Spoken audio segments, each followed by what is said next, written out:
یہ میں نے جو دن اور رات کی بات کی تھی کہ اللہ تعالیٰ دن بھی لاتا ہے تو اللہ رات بھی لاتا ہے، تو عام طور پر اللہ کا دن 1000 سال کا ہوتا ہے، جس میں وہ اپنا پلین پورا جو ہے نا چاک آؤٹ کرتا ہے۔ آپ کو معلوم ہے کہ اس بنیاد پر ایک بہت بڑا فتنہ اٹھا تھا ہندوستان میں اکبر کے زمانے میں، اور اکبر نے یہ بات کہی تھی کہ نبی صلی اللہ علیہ وسلم کے بعد 1000 سال پورا ہو گئے، گویا اللہ کا منصوبہ پورا ہو گیا، اگلے 1000 سال کا کوئی منصوبہ اللہ کا موجود نہیں ہے، لہٰذا ماں بدولت آزاد ہیں نیا منصوبہ بنانے میں، لہٰذا ہندوستان کے لیے اب میری تدبیر عمر چلے گی اور وہ دین اکبری ہوگا جو یہاں پہ نافذ ہوگا۔ بڑی عجیب بات یہ ہے، ہمیں تورات میں ذکر ملتا ہے پرانا سانپ تورات کی اصطلاح میں ابلیس، یعنی جو ابلیس ہے وہ یاجوج ماجوج کے لشکر لے کے قدسیوں کے شہروں کے اوپر ٹوٹ پڑے گا، اور اس بارے میں تقریباً یہ خیال پایا جاتا ہے کہ یہ جو مغربی اقوام کا غلبہ تھا یہ در حقیقت وہی یاجوج ماجوج کے لشکر تھے۔ تو یہ لشکر تو علامہ اقبال سے پہلے ہی کھل گئے تھے، وہ بھی نبی صلی اللہ علیہ وسلم کے 1000 سال کے بعد یہ پروسیس شروع ہوا تھا۔ گیس ورک یہ ہے کہ دونوں باتیں 1000 سال کے بعد ہوئی ہیں، ادھر ہندوستان میں اکبر اور ادھر مغرب میں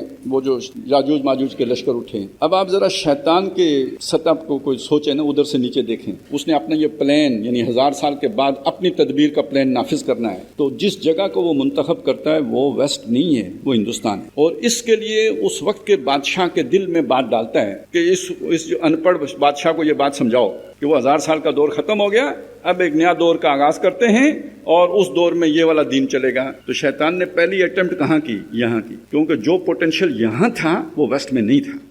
یہ مٹی جتنی زرخیز تھی دنیا کی قیادت کے لیے، اتنا ویسٹ نہیں تھا۔ اللہ تعالیٰ نے ویسٹ میں ہونے دیا جو ہو رہا ہے، یہاں نہیں ہونے دیا۔ یہاں ایک بندہ کھڑا کر دیا، گردن نہ جھکی جس کی جہانگیر کے آگے، شیخ احمد سرہندی، اس کو اس سے کوئی غرض نہیں کہ جیل جاؤں گا، نقصان ہو جائے گا، اور وہ پورا شیطانی منصوبہ تلپٹ ہو، اور اس کو مجبوراً جا کے تو پھر ویسٹ ہی میں کنسنٹریٹ کرنا پڑا۔ ہندوستان میں اس کے لیے جگہ نہیں چھوڑی، اس نے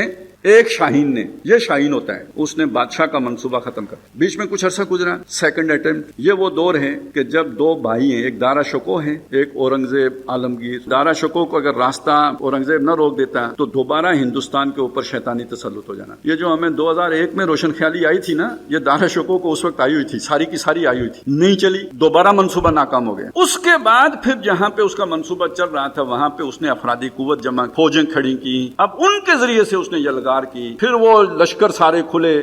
وہ کھل گئے یاجوج و ماجوج کے لشکر تمام، اور انگریز جو ہے ہندوستان پر آ کے قابض ہو گیا۔ اب کون کھڑا ہوا امامت کے لیے؟ جنہوں نے پیٹ کی پرواہ نہیں کی، جنہوں نے کھانے پینے کی دنیا کی پرواہ نہیں کی، بلڈنگ ملی تو ملی، نہیں ملی تو پرواہ نہیں، کسی درخت کے نیچے ہی اپنے جو ہے نا شاگرد لے کے بیٹھ گئے۔ یہ جو مدارس کا آج سلسلہ ہے، اس کا آغاز وہاں سے ہوا کہ ہم نے انگریز کی کوئی شے نہیں استعمال کر۔ ملا کو جو ہند میں ہے سجدے کی اجازت، ناداں سمجھتا ہے کہ اسلام میں آزاد، تو وہ یہ بات تھی۔